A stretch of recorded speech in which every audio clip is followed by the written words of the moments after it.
Welcome to The Play. I'm Dave Morris. Today we'll take a look at some of the upcoming stories you can find in the Oklahoman and online at newsok.com. First up, the Oklahoma Court of Criminal Appeals postponed the executions of 2 Oklahoma inmates scheduled for lethal injection this month.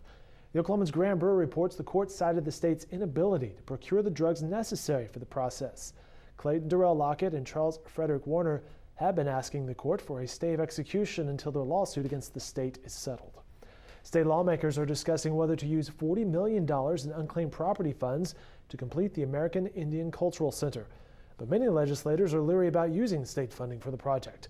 The museum sits half-finished alongside the Oklahoma River just east of downtown Oklahoma City, and construction has been on hold for 2 years. Today, state lawmakers toured the facility, and the Oklahoman's Randy Ellis will have more on the tour and discussions surrounding the cultural center in upcoming editions of the Oklahoman. The Oklahoma City Council on Tuesday approved a design contract and programming agreement for the first of the MAPS 3 Senior Health and Wellness Centers, which will open near Northwest 117th and Rockwell Avenue. Our William Crum will have more on the latest MAPS 3 project in Wednesday's Oklahoman.